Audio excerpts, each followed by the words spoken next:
Yo, what's up? Welcome to Kinda Funny Games Daily for Wednesday, August 24th, 2022. I'm one of your hosts, Blessing Adeoye Jr., and joining me is Tim. Oh, JK, we don't got Tim. Tim's dead. Tim fucking died. His fucking car crashed into a bunch of snakes. They bit him in the eyes. The venom went through the eyes and fucking destroyed him. So I'm joined by the blind gamer, Steve Saylor. Jeez, bless. That's graphic. I Anyway, know, it's hi. dark. It's those How's it snakes, going? man. They don't like us. The snakes don't like us. Welcome to the Jeez, show, what do they dude. have? Hey, thanks very much for having me. Yeah, I'm appreciate being on and talking some fun stuff and rip Tim, I guess. How you been? It's been a while, and when I say a while, it's been a long 24 hours since I talked to you. I was about to say, yeah. But actually, I think this is our first piece of content we've ever done together. If Is it? I'm Have I not done mistaken. KHD with you? No. I've always usually done it with Damn. Greg. Yeah. Holy cow. Well, how you been? How you enjoying Showcase season? Of course, the Destiny Showcase was yesterday, and also Opening Night Live. I know you got to watch the Destiny thing. Did you also watch Opening Night Live? I did, yes. I was watching along with you guys. I was able to catch it with in between different meetings. I had it up in the background basically, and yeah, showcase season. It's definitely it's that time again before the next 3 months when there's another showcase or whatever pops up. So yeah, no, it's been things have been good. Got a lot of stuff in the works and content creation stuff. Did you get to hop into Destiny last night?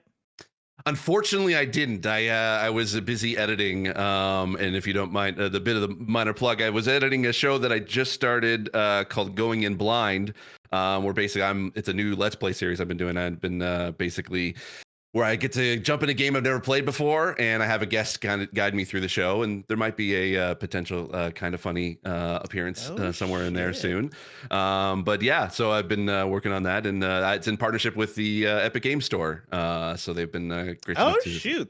yeah, That's to awesome. sponsor a full season. So yeah, it's been kind of nice. And What was the last one that went up for that? Because I saw the thumbnail and it was you and I think somebody else, and you found a mistake in a game. that was just released today. Yeah, I did it with my friend of mine, a Twitch streamer named Jambo. We played BioShock Infinite, and we actually found a mistake in BioShock Infinite that we don't think has ever been found before. There was a Interesting. grammar mistake in one of the signs that was in Colombia, and we were able to. I was actually able, because I had a friend of mine who worked on BioShock Infinite that I got to talk to. That'll be in an upcoming episode, and I was able to kind of find out what actually happened, and if it was something that they caught or didn't catch. We don't know. You have to watch the episode to find out.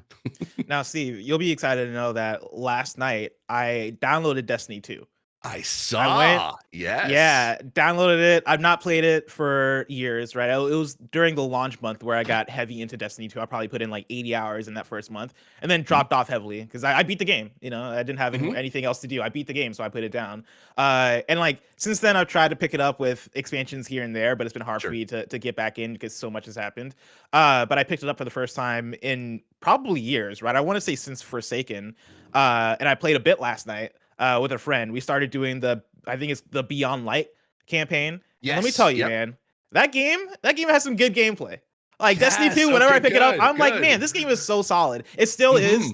It still is that thing of, oh, I know this is so deep and there's so much here. And I'm picking it up with the idea of like, I don't know. I don't think I'm gonna stick with it. I don't know if I'm gonna stick with it. Like I don't want to commit, right? I just want to taste. And I want to see where that taste takes me, right? If I want to keep playing, I'll keep playing. But if I drop off, I drop off. Of course, it's showcase season, but also we're getting into review season as well. So I got a lot of other things to play, right? But I did have a good time last night playing.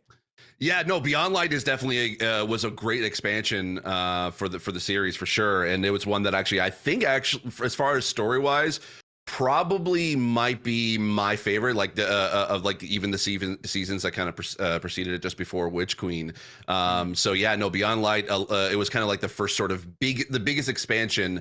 I think there was Shadowkeep before that, but it was kind of like the one that was truly like on its own. Like it didn't have any influence or any development during the Activision time. Like Shadowkeep was sort of a piece of that, but Beyond Light was kind of like that first one. It also was the launch of the Xbox Series X when that came out. That was one of their launch titles for it. And so yeah, it's definitely a great expansion to jump into. So yeah, I'd be curious to see if you stick with it. I know you got a lot of stuff coming up, but I'd be Yeah. like, if you ever need a guardian to jump in and fire team it up, let me know. I've got I'll for sure let you know. ready to go. It's fun that so many people I know are super into Destiny, and every person I know that's into Destiny are also into, oh, let's get more people into Destiny. And so my friend that I was playing with last night, I was trying to figure out, okay, where do I start? I know Witch Queen is the hotness, right? I know, like, when it comes to Destiny, the thing that appeals to me the most are more so the dungeons or the raids or the even Crucible. I loved playing Crucible back in the day. But they were like, yo, if you want to get started just leveling up, getting to a good place, they said do Beyond Light, because that'll give me the stasis ability. And I've already gotten to test out that ability a little bit. It seems really cool. And so that's the reason why I'm doing Beyond Light now. And then maybe afterwards I'll get into Witch Queen. Though I don't. How long are these campaigns? That's my main thing. If it takes me like 20 hours to get through these campaigns, I don't know. I don't know if I got that time.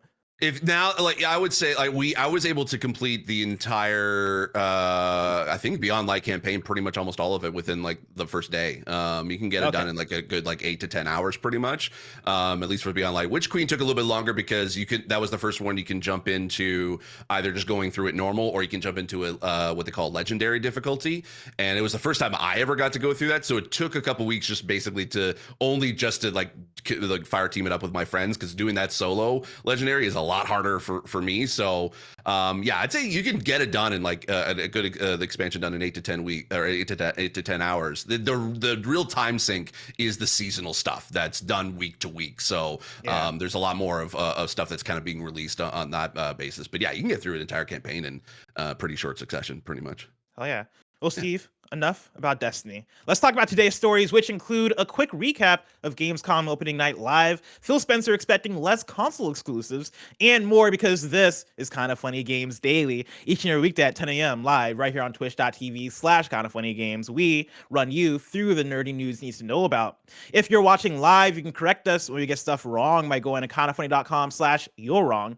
If you don't want to watch live, you can watch later on youtube.com/KindaFunnyGames, roosterteeth.com, or you can listen later on podcast services around the globe by searching for Kinda Funny Games Daily.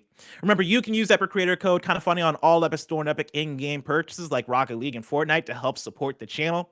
To be a part of the show, to patreon.com/KindaFunnyGames, or bronze members or above get to write in, and silver members or above get the show ad-free with the exclusive daily post-show. Housekeeping for you. Gamescom Opening Night Live was yesterday, and our live reactions plus our Gamescast post-show analysis is available right now for you to check out on youtube.com/KindaFunnyGames. And then also we got a new Kinda Funny Xcast up right now, and the crew has gotten to check out Obsidian's upcoming game Pentiment. That is up on youtube.com/KindaFunnyGames and on podcast services around the globe. Now, like I mentioned earlier, Tim Geddes was driving in his truck. His very blue truck that he loves to drive everywhere, ran into a pile of snakes. The snakes bit him in the eye, but it looks like he might be back from the dead momentarily. Tim, is that you? I have risen. Oh God! Whoa! Here's the situation, y'all. We had a whole plan. It was going to be Tim and Bless. Get blessed. A whole week of Tim and Bless hosting Kinda Funny Games Daily. And guess what happens? A power outage in San Francisco, affecting 47 homes, of which one of them is mine. So, of course, God did not want me to host with Bless. It would be too powerful to have me talking about Sakurai starting a YouTube channel, but it's okay. It's okay, because we get blessed with Steve Saylor, which is always a great voice to have on this Kinda Funny Games Daily show.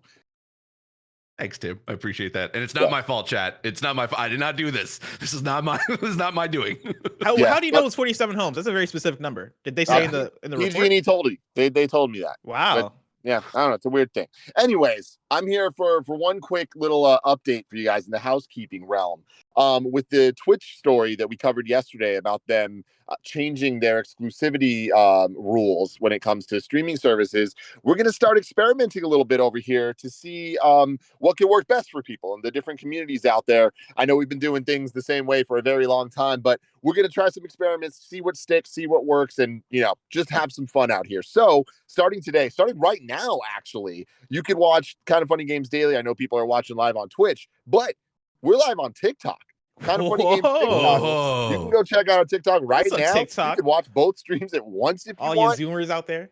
Yeah, the quality right now is not perfect over on TikTok because of a lot of back end things that we're working on. But just letting everyone know that that's going to be an option. So that's going to be pretty damn cool. And then another thing, because of this, next week we're going to try an experiment and just see how it works out. We're going to try an experiment. Everybody, stick with me. We're going to do Kinda Funny Games Daily live on YouTube instead of live on Twitch.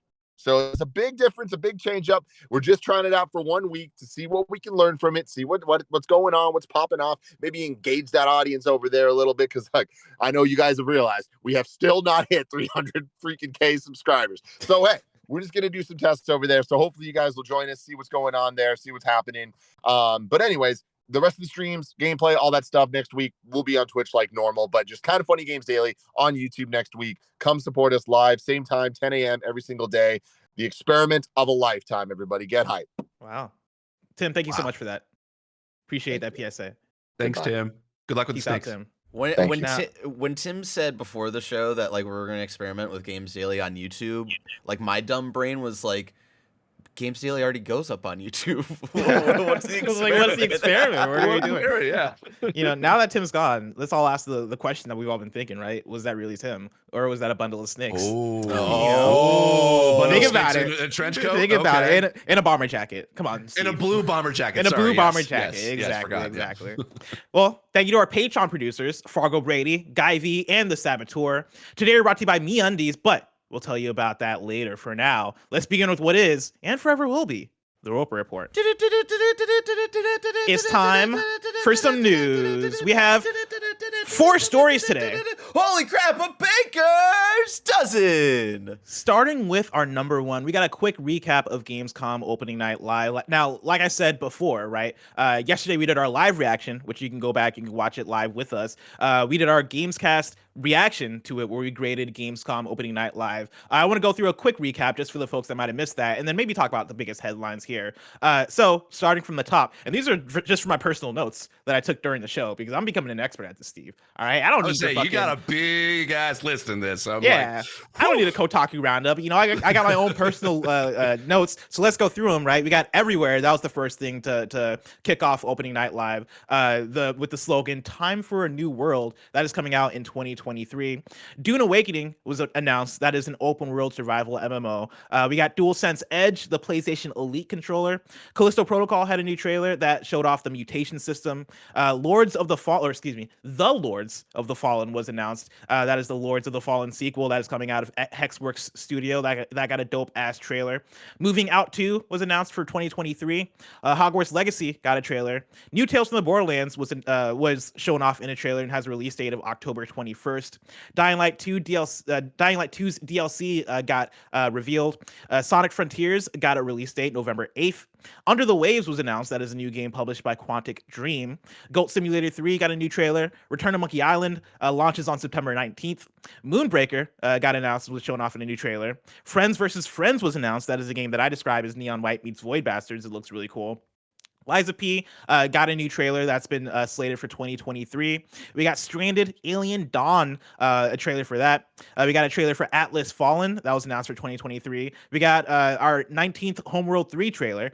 Genshin Impact got a new trailer showing off the new character and some of Genshin Impact 3.0. Honkai Star Rail got a new trailer. High on Life got a trailer where they were in a boss battle and they showed off a little bit more of the gameplay and dialogue in that one. The Expanse from Telltale and Deck 9 got a new trailer. Killer Clowns from Outer Space, the game was announced and got a trailer. We saw Scars Above, Word Song from Something Wicked Games. That is the game that is coming from previous Fallout, Outer Worlds, etc. devs. We got Age of Empires that got a new trailer. Gotham Knights got a trailer with a new date, October 21st, being pushed up from a few days after that. Where Winds Meet is a really cool looking game. I think it reminded a lot of people of Ghost of Tsushima, but had a lot of cool stylistic stuff going on in there. Kojima said he's working on some games, but also announced his podcast called Brain Structure that's coming out a little bit later. Park Beyond is a new roller coaster tycoon looking game that looks really cool. We got a Pokemon car announcement. The Outlast Trials got a new trailer. The finals from Embark Studios got announced. Of course, Embark Studios is the same studio that is working on Arc Raiders. The finals is supposed to be this first-person competitive shooter game show game that sounds really interesting. That is having its, I think it's a closed beta type deal coming out soon. And then the whole thing closed out with Dead Island 2, and that is coming February 3rd, 2023. Steve, did you get to watch Opening Night Live? I did, yes. And I also did catch the Kinda Funny Gamescast that is out right now, youtube.com/kindafunnygames. And I agree with all of your assessments, giving it kind of like on the Kinda Funny scale a 3 out of 5. There was enough there that kind of kept my interest. Definitely the 2 hours kind of, it didn't necessarily fly by, but it was like you could start to feel it after like the first the hour 20-minute mark. And a lot of CG trailers. Didn't see a lack of a lot of gameplay, which I was kind of like, I'm like, okay, I get it, but I don't know. There was some bangers in there that I was kind of like interested in, like Tales from the Borderlands. I've not played the game before, but I've been kind of like itching to jump into that series. Tales from the Borderlands is awesome. I can't wait. I've got some friends who are like wanting to jump in with me, so I'm really excited for that. Lies of P though. Here's the thing. I know it looks like a Souls-like game. I mean, pretty much even down to almost like the UI that it looks like it. I don't know. It's the Pinocchio story kind of told in a different way that I'm like, ooh, that kind of piques my interest. And even looking at the trailer, it may have like a different style of combat. It didn't seem that it was very like dodge heavy or parry heavy that the Souls games usually have. So maybe it might be a little bit more accessible for myself. I think that is them also leaning into the Bloodborne bit of it. Bear, I don't know if you have the space to look up. This morning there was a 10-minute gameplay trailer of Lies of P that they have over at IGN. And I was going through it, I was watching it, and when I tell you that this thing is 1-for-1 Bloodborne, the UI looks like Bloodborne, the world looks like Bloodborne, the way the characters move, the delayed type of movement, like a lot of that stuff is Dark Souls like as well. Sure. But there is an overall tone when you like slash and like the way the blood splatters. It is so Bloodborne, and Bloodborne didn't have like a shield parry, right? In Bloodborne, you had a secondary weapon that was basically a gun, right? And for me, I used the blunderbuss. That was kind of like a shotgun that would parry attacks in that way, but it wasn't as explicit of a parry, as a, hey, I'm holding a shield and I'm gonna, swing the shield to deflect your move, right? It's a little bit more deliberate than that. But yeah, this thing looks dope from watching the 10 minutes. And that said, right, like I'm with you that I think the Pinocchio thing kind of sets it apart. I think that is it's a smart way to separate yourself, because we've had so many Souls games clones in the past, and quite a few of them, I look at Mortal Shell, for instance, right? That game looked cool leading up, but I think failed to make as big of a splash. And I wonder how much of that is because as a quote unquote Souls-like, it didn't do much to make itself unlike Souls, right? What is it that is setting this thing apart? What is it that is gauging my interest? Lies of P with the Pinocchio stuff, weirdly enough, even though I'm not a big Pinocchio person, I don't know anybody that's like diehard Pinocchio, but I think we all just know the story, and because we have that core thing that we can attach ourselves to, Kevin that really then loves brings Pinocchio. us into the rest. He's like the world's biggest Pinocchio fan. Really? Kevin No, does? I'm just kidding. I That have no idea. honestly, I was to say, I'm like, I would that almost does believe sound that. like something he'd be a fan of, though, randomly. yeah, that sounds like a Kevin thing. If Kevin was like, no, I can't do the squeaky Kevin voice. I love Pinocchio. I love Pinocchio. I'm Kevin. I love Pinocchio. Yeah, Mickey Mouse. I would believe that. But yeah, no, this looks dope as hell. Yeah, I think and hopefully, knock on wood, fingers crossed, it's a little bit more accessible for me to be able to, and disabled players to be able to play. And who knows, maybe this might be the first sort of like Souls-like game that actually could be accessible. I know. Yeah, it's the story that kind of intrigues me a lot. Like I love like those kind of like fairy tales or just kind of legends of lore that we just kind of grew up knowing about, and seeing like people kind of like take it and just sort of make it their own. Not counting that Winnie the Pooh horror thing, because that's just like an abomination. I'm like, what? Winnie the Pooh Souls-like though. I played the hell out of that. Well, hey, yeah. I mean, it just in the 100 Acre Wood being haunted. That could be interesting. Oh, okay, darn. Okay, now you may have just sold me. But yeah, I think that one, like, it just like the Pinocchio story, just kind of like, okay, I can see my interest into that game. I just would I'll definitely have to check out that 10-minute gameplay just to kind of like put my accessibility consultant hat on and just kind of take a look and analyze it. But Yeah, for you we'll as somebody who you're very much into you're one of the main accessibility media folks that I know, right? You are out there doing coverage, you're out there doing consulting, you're doing a lot of good work in the industry when it comes to accessibility and exposing people to the importance of accessibility and the details of how to get it right. From Software games aren't necessarily known for their accessibility. For you, as somebody who seems somewhat excited for Lives of P, are you nervous at all because of how much is leaning into what it is, or do you think that there's a chance that they might be able to get this thing right? It depends.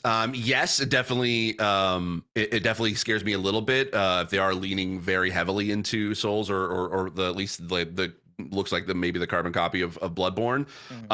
So they may have sort of pick up on the elements of it that essentially unfortunately From Software games aren't accessible in that regard. But also as well, it kind of they're not an Asian studio that's creating it, correct? I think it is. Yeah, I think it might be. I can Okay. double check. Okay, yeah, because the tricky part with at least the Eastern market is that they are very not necessarily like they don't really hire a lot of accessibility consultants. Accessibility is kind of like it's either an accidental thing when they make in their games like Nintendo, or it's just not really thought about or considered. So it is tricky. They may have they may want to be able to add in some accessibility because just more adding accessibility doesn't necessarily mean that it's going to make the game easier. It just means that more players can be able to play it. And if they want to get as many people interested in the game as possible and want to be able to spend money on buying it, one of the almost like a slam dunk way to be able to do it is just make it accessible. And there's a pretty large percent of disabled players that will want to be able to play that game. So it does concern me a little bit. But I'd have to it's like one of those. I'd have to kind of wait and see what they might come out with. So it's being developed by Round 8 Studios and published by NeoWiz. Both, I believe, are South Korean based. South Korean. Okay. There's definitely some hope there. But it's more like closer to. We'll just have to wait and see. Would you say Lies of P was the game that stuck out to you the most from the presentation, or were there any other big highlights for you? There definitely were a few. I mean, The Expanse, I love, if you have not watched The Expanse, it is like ultimately, other than Star Trek, because my love for Star Trek goes deep, it is by far probably the best sci-fi show that you could ever watch. And I'm not saying that even lightly. Like it is, if you like hard sci-fi, that show is absolutely amazing and extremely well made, and I am so excited to be able to play that when that comes out. So I was really excited to kind of see more of that. Gotham Knights, I'm like you, Barrett, I'm a huge Batman fan, so I was already in on that one, and seeing the confirmed that Harley Quinn, Clayface, and Mr. Freeze. Of course, we already knew that he was going to be in. Like seeing that new Villains trailer, and the fact it's going to be bumped up a few days, I'm really excited to do that. Actually, Barrett, I've been meaning to ask you, who do you think you're going to main in Gotham Knights your first go around? Based off of the gameplay that we've seen so far of all the different characters, probably Batgirl. Like even from the first gameplay demo that we saw back in the DC Dome, when we were all living under the dome, they even hinted at like, hey, if you play the other Arkham games, like she'll probably feel the most familiar. So I feel like I'm gonna want to have that Batman sort of feel as much as possible. Red Hood doesn't look great. Nightwing looks a little stiff and weird. So I think probably Batgirl, maybe play a little bit with Robin because he also seems a little similar as well. But yeah, this was the best showing of this game in a while. I think this was a really good trailer. A lot of people have been kind of on the roller coaster on the highs and lows of this game and the marketing cycle and stuff like that. So I'm back in, but we'll see how it handles all the RPG elements and gameplay stuff. And you know what, Blessing, you were talking about like what are they doing to you having both Sonic and God of War come out within a day of each other? I think October 21st, it's this.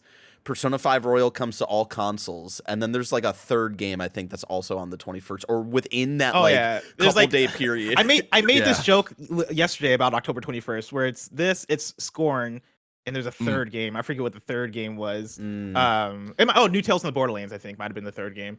But yeah, I didn't realize that the okay. Persona stuff was coming out that same day too. That's actually Yeah. really funny. Oof. That Yeah, that's actually, right. because it was a joke when I say yesterday. That's actually for real. That's a tough day right there. Yeah. To be very Someone competitive. calls to me out of the chat. Barrett, you've already played Persona 5 Royal, but have I played it on the Steam Deck before? Yeah, I was You about to guys are say. talking to Barrett Courtney. This man has played Persona 5 Royal how many times, Barrett? What, 3 or 4? 3, I think, at this point. Jesus Christ. I've never played it, so I'm excited to be able to play it either on the Steam Deck or Game Pass, either one. So I'm just I think I'm leaning more towards Steam Deck. I think I might do that. But we'll see. Yeah, Gotham Knights. I'm also excited about. I think I'm kind of like jumping in between like either going Nightwing or Batgirl as well. Robin looks good. Red Hood, even the high end gameplay. I'm like, yeah, okay. We'll see. I really like the idea of like the knighthood sort of like RPG element of like becoming your own knight. I'm like, okay. Yeah, gotcha. the custom making your own knight, which is like Yeah. was one of the cool things about Injustice 2 as well, like really like making your own versions of those heroes and stuff. So I am excited, and there's some really cool cosmetics that will earn from loot drops throughout the game, which is so weird to say about a Batman game. Yeah, and I will say this: if you're still not into the Gotham Knights lore, here's the thing that might sell you. Scott Snyder wrote the Court of Owls, basically that whole storyline, the beginning of the Batman 52. The thing that sold me on it, that it's like the Court of Owls is like my absolute all-time favorite Batman villains, is that when he said like, what is the natural predator of a bat? The owl. Yeah, and I was like, oh. That sold me immediately. So yeah, and the way that reboots, in the New 52 and kind of Batman in general, of Gotham City is always kind of known as Batman City, and then to flip that on his head and be like, no, it actually never was. Yeah, Court of Owls is really cool. So I think this might be one worth checking out. We didn't see enough of the Court of Owls this time around, which made me sad. But I know they got to showcase other villains to be like, hey, it's not just them. Yeah, I think they're keeping that close to the chest. But anyway, as far as ONL, yes, I will call it that. Fine. Dead Island 2. That's probably the other game that I was fascinated with. So I mean, that trailer looks good, and we'll see come February. I was actually gonna bring that up. It's funny. Coming off of Opening Night Live, within that 2-hour span, it's like you've seen so much, and like a lot of stuff starts to mold together. Waking up this morning, I was trying to think through the games, and funny enough, I'm not saying it's gonna be great necessarily, but I didn't dislike that Dead Island 2 trailer. Like, the more I think about it, the more I'm like, no, that's a pretty good trailer. Like, I think for me, what made it stand out was it looks a lot like Dying Light 2, which makes sense because they're very similar types of games. But it has a lot more light and color and a lot more like, I don't know, not personality, but I guess goofiness than Dying Light 2, right? There's a certain energy that Dead Island has that I think could make it a fun alternative to Dying Light 2. The thing I will say though is that like a big part of what makes Dying Light 2 dope for me is the parkour system, and Dead Island 2 is not going to have that. So I wonder how that fares. But in terms of the cutscenes and story stuff that they're showing and the characters, I'm like, I don't know, man. I can see myself having a good time with this game. I hope they nail it. I hope it comes out and that it's good. I hope so too. Like I will admit the reason why I played Dead Island, the first one, was because of that really, really dope emotional trailer that they released for that one, and I was like glad that they kind of didn't try to duplicate that for this one. That they kind of went in a different direction for it. So I'm very, very curious to kind of see what we're gonna play with in literally a couple months, because this is like a weird sort of like announcement, and then it's like we're gonna play. You're gonna be able to play it in like about 6 to 8 months. Which is the right way to do it, right? Because this is a game that was announced forever ago and has just been dormant, and we all believe just went away and doesn't exist anymore. So if you're gonna reemerge, you better reemerge with a release date that is believable. And so speaking of games though that are winning me over, and also speaking of Gamescom, one thing that didn't show up at ONL but has gotten coverage at the Gamescom show itself is Forspoken. And Forspoken also had a 10-minute trailer that went up on IGN. Bear, I just dropped it into assets if you want to bring it up. I watched through some of this trailer this morning as well, and I think this is the most that Forspoken has done for me in terms of showing me what the game is and selling me on the game. It is a lot of gameplay. It's actually what I've been asking for in terms of welcome to the world of Forspoken. In this game, you'll be playing as, this person, and you'll have your home in, I forget what they call it, but like it's like Sepal. I think it is Sepal. You'll have your base city of Sepal, and you'll be taking quests and going out in the open world. And this is the most that I've understood what Forspoken is from a trailer that they put out, but also the most where I've been like, shit, this traversal looks fun, right? They're showing all of your different abilities. It all is very much casting, right? You are doing fire spells, water spells, ice spells, and all this stuff on enemies. But it looks fun. It looks like there's a lot of variety in that. There's one move that they showed in the traversal where she's like on this water surfboard thing, and I'm like, Yes. what is this? Like, this actually looks really fun. I don't know if you've had the chance to check out this trailer. I did, yes. I was actually, it's funny, before you messaged me this morning, I was actually checking that out. I was putting on my accessibility consultant hat, just kind of like analyzing the UI and potential gameplay. This looks good. I mean, I'm the same as you. Like, this one sold me a lot more on what this game is going to be, and I'm kind of excited for it. Like, the traversal looks fun, and the combat looks chaotic and frenetic with the different types of spells you can be able to do, and I'm really like curious to see how that flows together and like would combine with the traversal, if that's going to work out too well.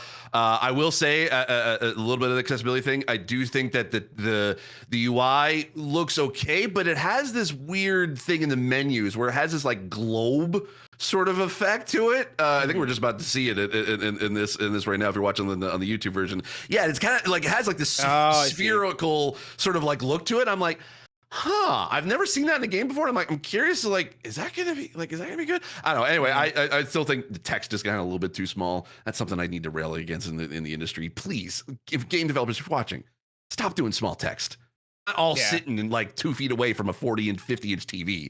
So please, for my sake and for everyone else. But yeah, anyway, it looks good. I think I'm really excited to check it out and play it for sure, and kind of dive deep into it. Now that you mention it, I'm noticing it way more, and I don't know if I like this, the way that the text wraps around, because you're starting to like lose certain words in there. That's really interesting. But yeah, like looking at it, I mean, it's a game that I really want to hold the controller. I want to see how it feels, right? I want to move around and actually feel if it feels good to play, because showing off I know we've seen the traversal before, right? They've been showing the traversal for a long time with this game. But in this trailer, there are specific ways in which they're linking certain moves together where I'm like, oh, that looks really cool. And then, they're showing that same stuff off in combat. I'm like, that looks really cool. The only thing really right now, I guess the main thing right now that's still putting me off of it is I don't really like the dialogue. With every word that is coming out of these characters' mouths, I'm like, I don't know if I'm gonna fall in love with a lot of the back and forth and a lot of the dialogue that they have in the game. I'm just saying, didn't Gary Whitta write it? Yeah, but listen, Gary, step your game up. No, I'm sure. Like, I don't know the level of Gary's involvement. I assume Gary. He's talked about it. Someone in the chat was asking about it. He's talked about it before, and I think he was in like early probably the world development, building and stuff like that, because I think he's mentioned on the show like it's interesting for him to like kind of see where they've taken all the stuff that like he brought to them after 4 years or something. He's talked about it on Xcast or maybe even Games Daily before, for sure. Yeah, I don't think Gary Whitta and Amy Henniger out here like writing the character arcs and dialogue and all that stuff. No, that's the thing. It's actually even giving a little bit of a peek behind the curtain as far as game development. Yeah, like even if you are on the narrative team and you do like leave kind of like to either for different opportunities or whichever, kind of like a little bit, basically your characters or your writing essentially kind of gets put to another team. And so it's kind of completely up to them as far as what they want to be able to take it and run with it. And unless you're kind of like from the very beginning. So that was probably my guess too. I was just, Listen, and also, if Gary made something that was trash, I would also say that was trash. Yeah, exactly. Like, listen, we've all seen After. You know what I mean? We can call a spade here. Wow. After shade on Kind of Funny. All right. But, Rogue One, really good. Rogue One, fantastic. Debatable. You don't like Rogue One? No, I don't. I really don't. I've talked about it before. Yeah. Really? Oh man, I love Rogue One. That's probably one of my favorite. It would have been a better show. I think it would have been a better show. It's not that I don't like the concepts. There's a lot of good ideas there. I think they try to jam too much into a 2-hour movie. Wow. I think it's the opposite. I think it's like as a show, it probably would have been like too stretched out and be like for like 6 to 10 episodes. I think like having that 2.5 hour or almost 3 hour movie. There may be a certain main character who has like a 180 character arc within 2 scenes that just doesn't work for me, that I think would have worked better. Okay, fair. I'll give you that. But I sort of take it as like, it's a lot of cooks in the kitchen, as it were. But Ladies and gentlemen, what do you think of Rogue One? I'll let you guys think about that as we transition into this ad break. Of course, you can go to patreon.com/kindafunnygames, where you can go and get the show ad free. And speaking of ads, let us tell you about our sponsors. This episode is brought to you by MeUndies. Of course, I'm Tim Geddes. I love MeUndies. It is very rare, if ever, that you'll see me not wearing MeUndies head to toe. I'm wearing the MeUndies shirt. I'm wearing the MeUndies lounge shorts. I'm wearing the MeUndies socks. I'm wearing the MeUndies undies. Of course I am. Everyone knows MeUndies for their super soft undies and comfy bralettes, but did you know that they make other stuff too? They have daily tees, shorts, rompers that add a little silky softness to your everyday. They even make hoodies for your dog. You know that Toretto and Moose be rocking those as well. MeUndies is your destination for all things soft and sustainable. For any first-time purchasers, you get 20% off plus free shipping and returns. To get 20% off your first order, free shipping, and 100% satisfaction guarantee, go to MeUndies.com/kindafunny. That's MeUndies.com/kindafunny. You're not going to regret it. You're going to love MeUndies, just like I do. MeUndies.com/kindafunny. And we're back with story number 2. Phil Spencer expects there to be less and less platform exclusives in the future. This comes from Tom Ivan at Video Games Chronicle. Xbox boss Phil Spencer expects the number of platform exclusive games to decline over the coming years. In an interview with Bloomberg, Spencer said games being made available on multiple systems was better for the long-term health of the industry than products being tied to a single platform. Console exclusives are, quote, something we're just going to see less and less of, Microsoft's gaming chief predicted. Quote, maybe you happen in your household to buy an Xbox and I buy a PlayStation and our kids want to play together and they can't because we bought the wrong piece of plastic to plug into our television, Spencer said. He continues, quote, we really love to be able to bring more players in reducing friction, making people feel safe, secure when they're playing, allowing them to find their friends, play with their friends, regardless of what device. I think in the long run, that is good for the industry. And maybe in the short run, there's some people in some companies that don't love it, but I think as we get over the hump and see where this industry can continue to grow, it proves out to be true, end quote. Steve, do you believe him? Are we going to see less and less console exclusives as the years go? I think so. I mean, we kind of already saw seen quite a bit of that, obviously, with PlayStation moving their games to PC, and Xbox kind of expanding on obviously the Game Pass being on pretty much anywhere you want to be able to play, and it's less tied to the console themselves. I definitely think that that is kind of where the future of gaming is going. It's just that being able to play anywhere with anybody.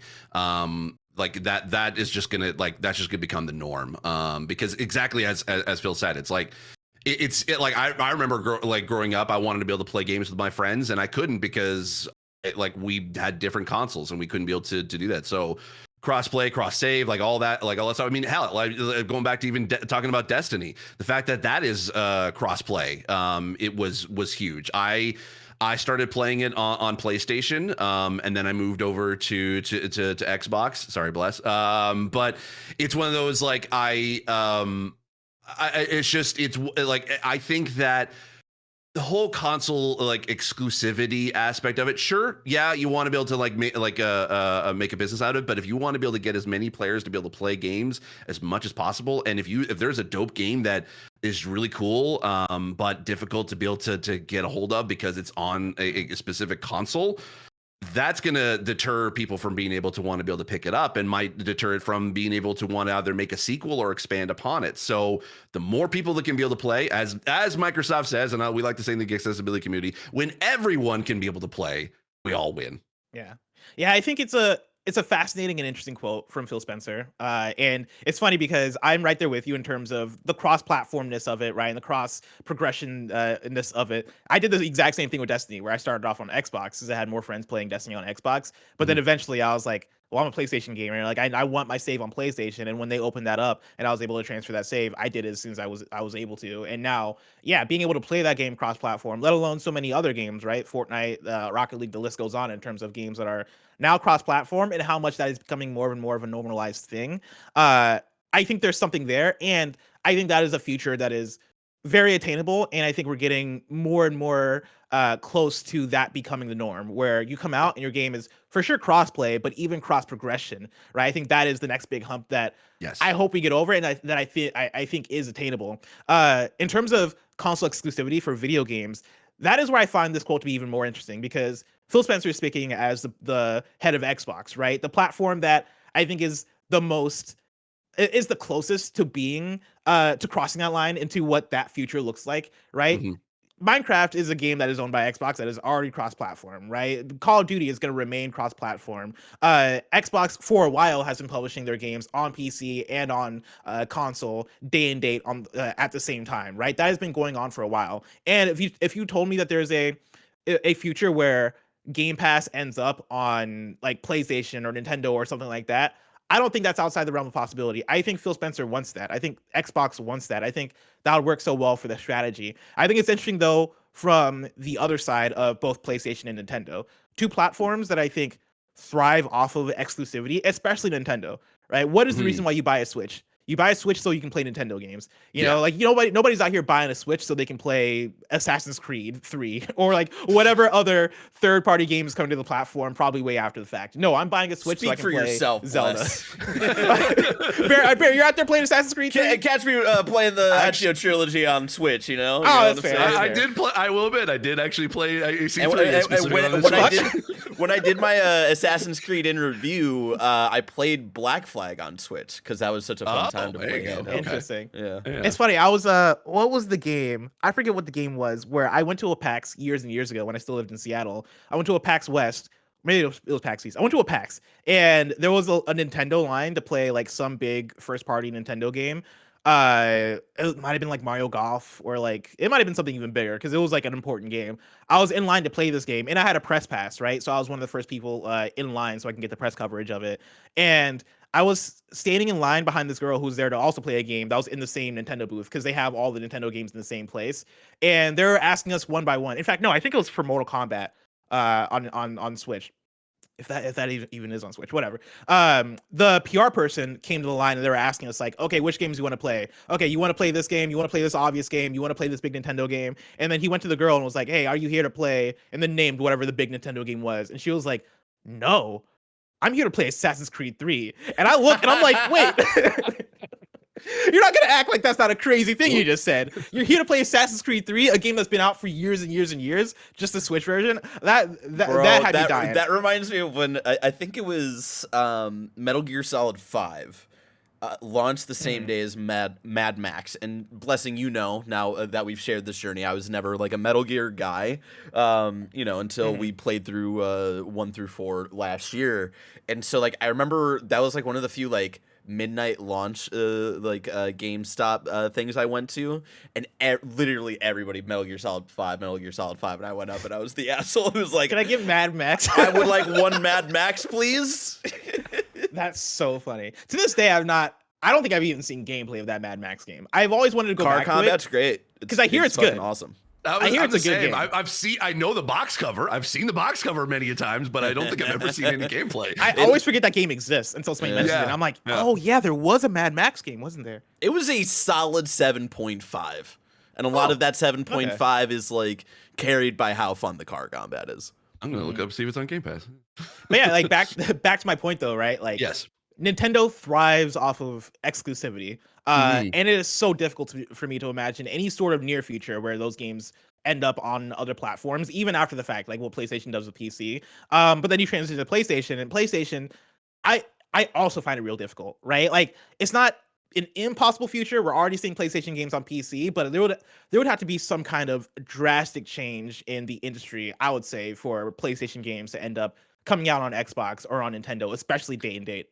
Yeah, I mean, I get this sort of like we just don't know what that future will look like, especially with sort of the first party studios at least. I mean, yeah, as you said, like Nintendo getting Nintendo, so that's just they're just in their own world. But as far as like PlayStation and Xbox, I don't know. I mean, it's interesting. Obviously, they're making big plays and buying as many studios. Now, granted, I have to say this and clarify that as an official accessibility consultant on Call of Duty franchise, I don't know what that future will look like when it comes to that exclusive. But I think what Phil is saying here, at least regards to exclusivity, is that it just really kind of doesn't matter what you want to be able to play things on, that like you'll be able to find a version of that, whether that's just specifically exclusive to the platform or just a version of it somewhere. So I think it's just we just haven't seen what that is going to look like, what the future is going to look like in about 5 to 10 years from now. I think Xbox, as you said, is the closest to kind of like seeing what that future is going to be. But I'd be very curious to see what the sparring match of exclusivity between Phil and Jim is going to be for the next little bit. And I this is one of those conversations where I want to know what Phil knows that I don't know, right? That we don't know in terms of, you know, the path of exclusivity, right? Why PlayStation or Nintendo might give that up in the future, right? Like, what is the perspective that Phil is speaking from? Or is he speaking from just a place of, hey, I hope this happens, so I'm going to speak it into existence because this is our plan for us as Xbox, right? Maybe that's where he's speaking from, but I would love to know, like, maybe he knows something in terms of the way things are shifting and the way that, you know, exclusivity might be dropping that might be fascinating there. But I think it's a really interesting quote coming from Phil Spencer. He'd be the one in the room, so he would know. Yeah, exactly. But there's also more interesting stuff from Phil Spencer. It's from that same Bloomberg interview. I'm pulling from Nibel, right? Nibel tweeted out, Phil also commented on Activision cleaning up its act and shared his take on unionization. He says, quote, I believe they're committed to that, Spencer said during the interview. Quote, when I look at the work that they're doing now, there's always more that can be done. But I believe from the studio leaders there that I know very well, some of them former Xbox members, that they're committed to this journey. And I applaud that regardless of the deal. I've never run an organization that has unions in it, but what I can say in working through this is we recognize workers' needs to feel safe and heard and compensated fairly in order to do great work, he said. He finished, quote, we definitely see a need to support the workers in the outcomes that they want to have, end quote. So Phil Spencer out there giving the good quotes. Giving the good quotes. A lot of good words. Let's see what the actual actions that follow that. Yeah. Let's back it up with action. Yeah. Story number 3. Sorry, I wish I could say more. I'm just like, of course, I work for Raven, so I can't. That's all I can say. I like Phil's words. Let's just say that. Well, let's hop into story number 3. Speaking of actions from video game developers that we like, Sakurai has started a new YouTube channel. This comes from Chris Scullion at Video Games Chronicle. Kirby and Smash Brothers creator Masahiro Sakurai has launched his own YouTube channel in which he plans to discuss game design. The channel, which is named Masahiro Sakurai on Creating Games, went live earlier today and gained over 100,000 subscribers in its first 6 hours. Quote, right? Don't expect me to stream games or anything like that, Sakurai says in his opening video. Quote, I'll instead be talking about topics like game development and what makes games fun, end quote. Sakurai wants his channel to be able to teach a wider audience about game development and what he believes is good practice in game design. Quote, I'm often asked to give lectures at game development schools, he explained. And while I think it's a great idea, such presentations can only reach so many people. I've also realized that developer conferences like GDC, while good for technical concepts, aren't always the best forums for discussing game design theory. Still, I feel like there's plenty of game design knowledge worth sharing, and people do occasionally ask me to teach them. Most importantly, those with no game development experience need a good starting point, a small glimpse into what this world is like. I hope that by covering a variety of topics on this channel, I'll be able to help more people see what game development is all about, end quote.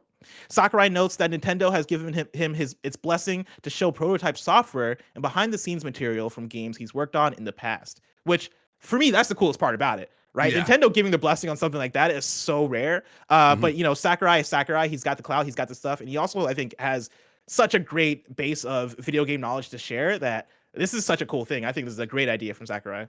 100,000%. Like that is like I just would love to be able to like. Of course, I would have loved to be able to just pick his brain about game design, but this seems like to be the next best thing, and I love that. Like as someone who works on the accessibility side, being able to educate folks, game developers and sort of the general gaming public that about what accessibility is. I feel like accessibility kind of provides a really great behind the scenes look at what game development is kind of actually like and how to fully integrate that as part of like the design and gameplay and play testing and all that stuff. And just kind of like hearing different perspectives, especially from someone who is like very revered in the industry and like has made amazing games. I would love to be able to kind of just sort of, as they say, sit at the feet of Sakurai, just kind of like, hey, just give me all the knowledge you can. And he does actually mention in regards to like places like GDC. There is like you can be able to learn from GDC, but you have to pay a lot of money just to get access to the vault for any of the talks that are up on GDC. So they're not widely available to the public. And normally that is the place where game developers go to learn. But this is like the like I said, the next best thing. And I am definitely one of those 100,000 subscribers for sure, because I'm just like I am on board with that. I just want it just knowing more about game development.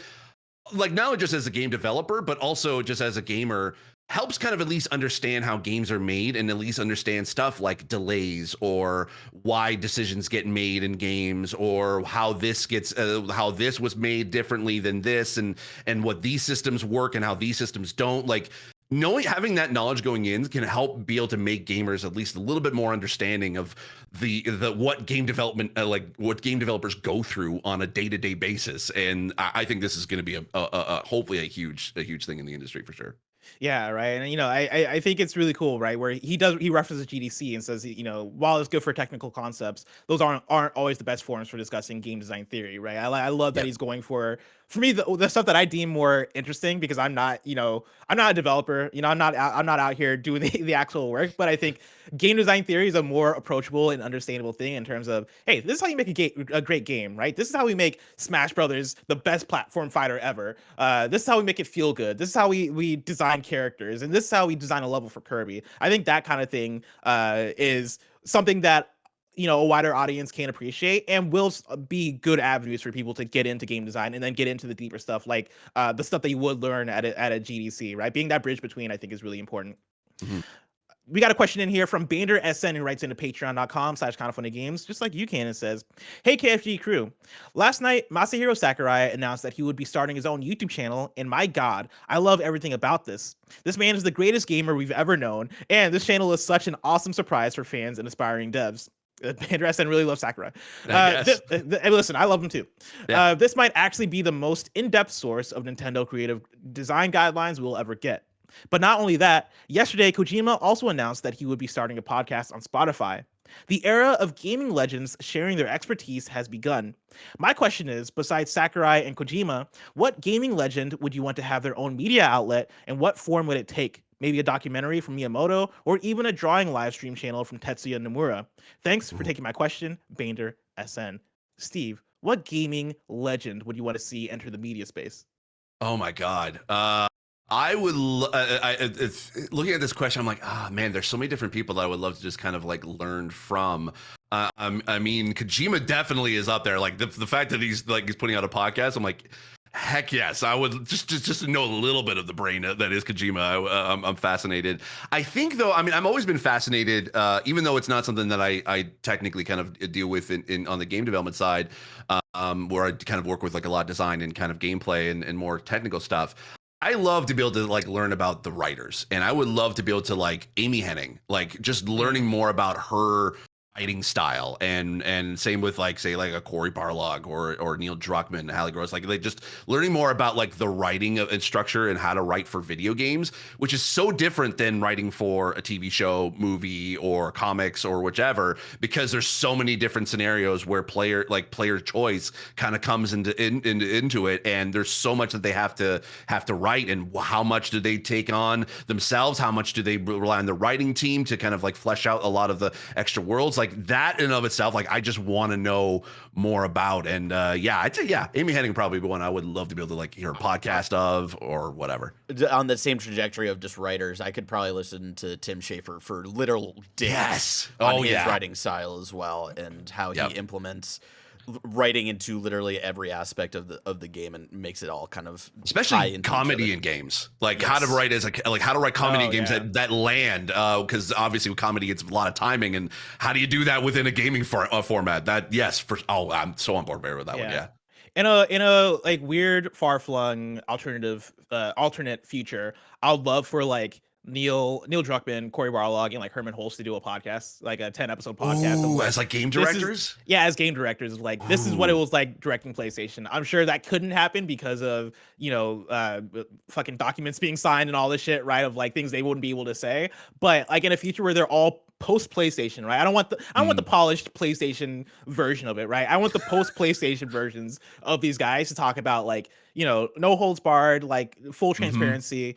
What was it like making these games, and like what did PlayStation allow you to do, right? Like what was the direction each of you guys decided to take each of these franchises, whether it's Corey with God of War or Neil with Last of Us and Uncharted or Herman with Horizon, right? Like what was that process like? I think that would be a really fascinating piece of content. Another one I'll throw out there, Gaming Legend I wouldn't categorize these folks as legends yet. I think they're gaming stars because I think legends implies time being passed and all this stuff. But I'll love a live music making stream with both Toby Fox and Lena Raine, right? Of course, Toby Fox from Undertale, and then Lena Raine being the composer of Celeste and Chicory and plenty of other fantastic games with fantastic soundtracks. I think having them do like a joint, hey, this is our music making process, and having them making songs live, that would be fire. I would absolutely love that.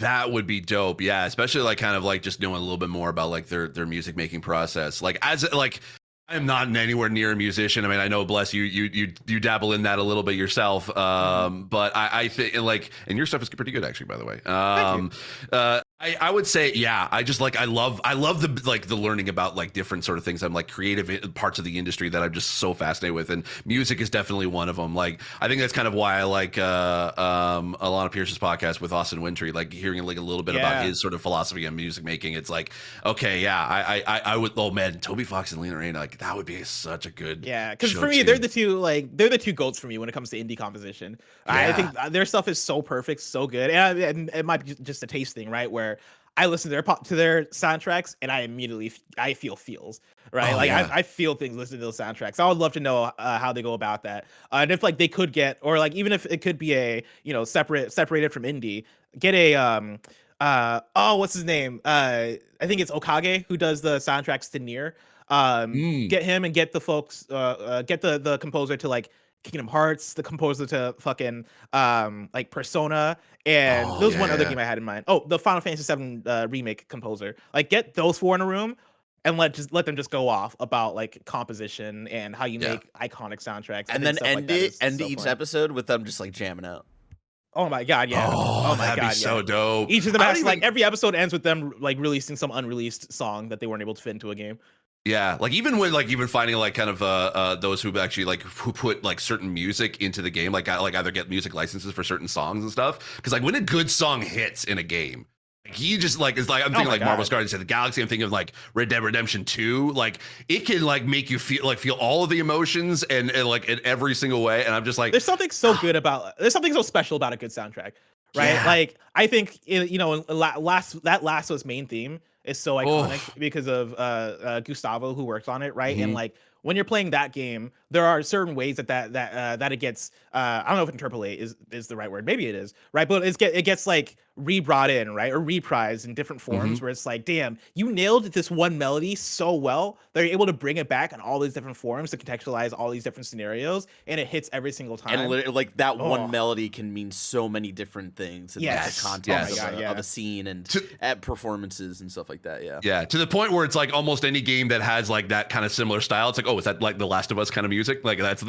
becomes almost its own genre. And same like as you said, like with Persona or like Kingdom Hearts, it's like it's their own genre in and of itself. Oh, 100%. Yeah. Let's round out the report with story number 4. Publisher PQube has been accused of manipulative behavior. This is Ryan Dinsdale at IGN. Upcoming slice of life game, A Space for the Unbound, has been delayed indefinitely as its developers, Togue Productions and Mojkin Studio, have terminated their agreement with publisher PQube following a funding dispute. The Indonesian-based developers released a statement on August 24th, claiming they had been exploited and manipulated by PQube, who allegedly withheld a third-party diversity grant awarded to the studios and used it as leverage to increase its revenue share. PQube has denied these allegations, however, telling IGN that it has fully honored its publishing agreement and that Togue Productions has tried to enforce unreasonable revised terms. The statement from Togue Productions and Mojkin Studios reads, quote, Earlier this year, we discovered that PQube Games, a UK-based publisher that we signed for console publishing of A Space for the Unbound for Western regions, had done certain things which have left us feeling manipulated and exploited, and so we've had to terminate our agreement with them. At the height of the COVID-19 pandemic in August 2020, PQube Games used our position and heritage as developers from Indonesia to obtain a diversity fund from a well-known console platform. The Diversity Fund was a grant fund intended to help underrepresented game developers, especially during the pandemic. However, instead of giving those funds to the developers as the grant was intended, PQube Games intentionally withheld information about the grant and used it as leverage for their own commercial gain. Rather than paying the grant money to us, PQube Games hid the facts about the grant's award and added it as a recoupable minimum guarantee, and then used it to negotiate the increase of the revenue share. End quote. There is more from that over on the IGN article. Again, I read from Ryan Dinsdale. There's more details on that. I encourage everybody to go over to IGN or go over to any news source to read up on it. It's a longer story, but wow, what a fucking wild story. Jeez. Yeah, I mean, as even it like kind of like hits a little bit closer because I've got a few friends. Like I live in Toronto, so it's I live in Canada, so there is a pretty great like development scene here in Toronto, especially with like kind of Ubisoft Toronto, kind of like being the biggest studio here. But then even just in Canada wide, like Montreal having like 5 or 6 different like large studios. The thing that a lot of people may not necessarily realize even about game development is that obviously for indies, like getting funding for a game is hard.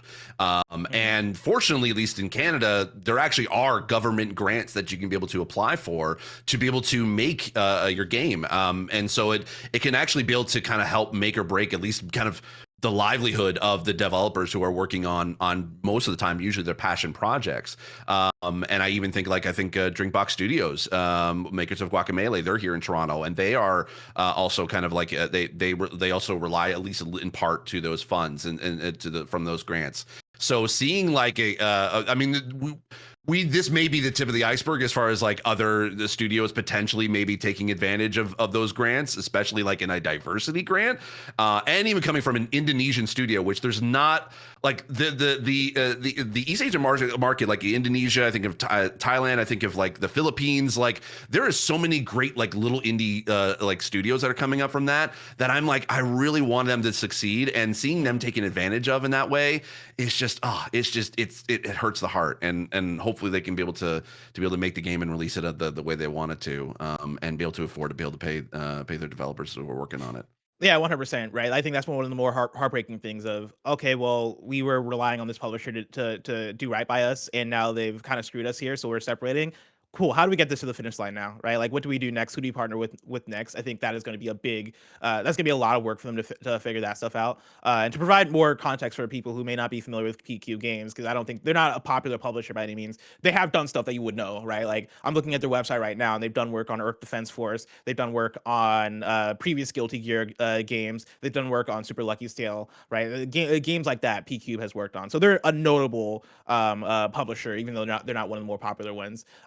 And yeah, that fucking sucks, right? Like if they, and my thing too is if they did this to this developer, what other developers have they done this to? And having them not realized, or having them not even having the resources to, be willing to pull out and be like, well, no, we can't publish with you anymore.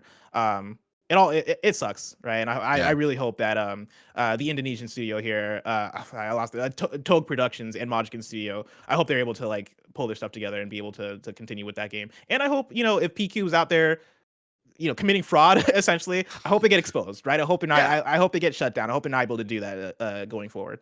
Yeah, for sure, and I can understand that even the situation they're in. It's like it's hard to be able to come forward publicly about something like that, especially for like a small studio that they essentially like. They're working on a game they've been working a lot of hours on, and a lot of time and a lot of resources and a lot of money that goes into it, and the risk is like if you talk about publicly and it just like and the game just may not be able to come out, and that's heartbreaking for a game dev when they just can't get a game published. And so hopefully this will definitely help them, and if this game does eventually come out, I hope that everyone will go in and support them and purchase it, and be able to play it and kind of hype them up for it, because that's a tricky situation to be in, and I just like I feel for the devs there, and hopefully everything could be worked out hopefully soon. Well, Steve, I can't wait for Corey Barlog, Neil Druckmann, and Herman Hulst to start their post PlayStation podcast. But that alternate future is just so far away. If I want to know what's coming out to mom and grab shops today, where would I look? You would go blessed to the official list of upcoming software across each and every platform, as listed by the Kinda Funny Games Daily Show host each and every weekday. Yeah.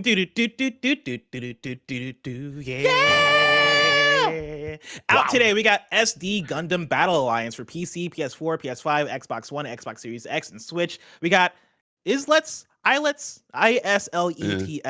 That's out today for PC. And then we got Genshin Impact 3.0. That's out today. One new date for you. Pentiment is coming to Xbox and PC on November 15th. Of course, go listen to the Kinda Funny Xcast where they do their full preview of Pentiment out right now. YouTube.com/Kinda Funny Games, podcast services around the globe. One deal of the day for you. This comes from Wario64. Metal Gear Solid: The Phantom Pain on Steam is $3.79 if you get it on Fanatical right now. And guess what? That's a game that is Steam Deck verified. So you can play that on this big, beautiful machine. It's been downloaded for ever since I've had the Steam Deck blessed, but I'm just too scared to start it, Barrett. Let's boot it up, Barrett. But then Greg's gonna yell at me of like, I need to play Peace Walker first, and it's gonna be a whole thing, you know. Barrett, let me tell you a secret. I never beat Peace Walker. All right, you don't gotta play Peace Walker. Just jump into Ground Zeroes. You'll be good. Confession time. I've never played a Metal Gear game before. That's okay. Oh, that's okay. Steve, you know what we gotta do. I only started playing them last year because the only one before that I played was Survive. You know, so what we gotta do is we gotta go through the whole series live on stream on twitch.tv/kindafunnygames. I do not recommend that.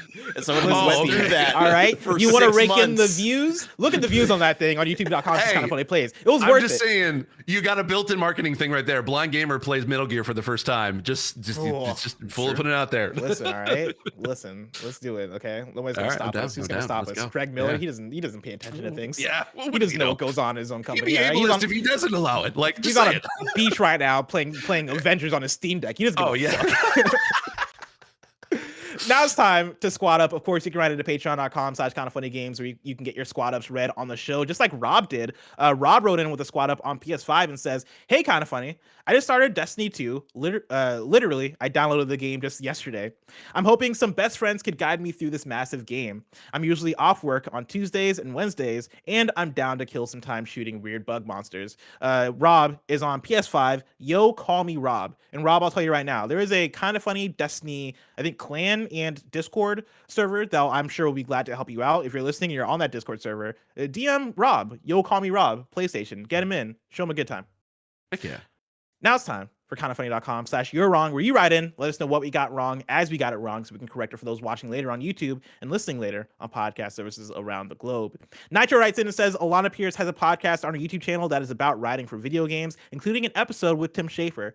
And so if you want to check that out, of course. That's right. Yeah. I forgot about that. Yeah. Go to Alana Pierce's YouTube channel, show her the support, and listen to some good conversations. She makes over there. so much content on top of being a writer. How? Right? I don't know. She's a superhero. That's how. She's an inspiration for me just because, like, as a content creator and as a game developer, I'm like, okay, if she can do it, I'm like, how does she do it? I just don't get it. It really like it gives me whiplash when I'm reminded that she's only a year older than me. And I'm just like, man, how it gives you whiplash when I think about the fact that we're the same age. Yeah. Right. But I think when you get to 6'5", knowing that I'm probably about like 10 years almost older than you, I'm like, I'm still feeling that. When you get to 6'5" in height, you know, it just unlocks superpowers, I think. You know? True. Corey Barlog lets you do whatever you want. Oh, you want to do a YouTube channel? Why not? All right. Yeah. You want to do a podcast with Austin Wintory and Troy Baker and a lot of cool people? Go ahead. Why not? Oh yeah. We get a lot of peers. You're awesome. Yeah. Tomorrow's hosts for Kinda Funny Games Daily are going to be me and Tim, unless, you know, those fucking snakes get him again. If he's driving down in his blue truck, he's on the highway, all of a sudden a bunch of snakes are forming one of those, what do they call those, the spikes that pop your tires? It's going to be those, except with snakes. It's going to be badass snakes. His car fucking flips. He barely makes that. He crawls out, but then he calls me and he's like, Bless, I can't do KHD. Can you find a guest in 20 minutes? And I'm like, sure, I got you. We'll get Steve Saylor on again, all right? That might happen tomorrow. But we'll see. For now, it's going to be me and Tim. If you're watching this live on Twitch, after this is Saints Row with Mike and Nick. If you want to catch that stream later, of course, you can subscribe to youtube.com. This is Kinda Funny Plays. Steve, before we get out of here, where can people find your work?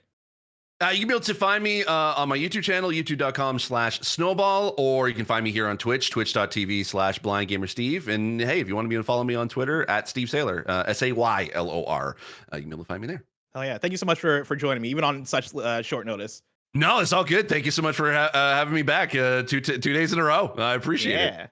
Remember, this has been Kinda Funny Games Daily, each and every weekday live right here on twitch.tv/KindaFunnyGames. We run you through the nerdy news you need to know about. We have a Patreon post show for those that are subbed at the silver level of patreon.com/KindaFunnyGames. So stick around for that. Otherwise, until next time, Game Daily.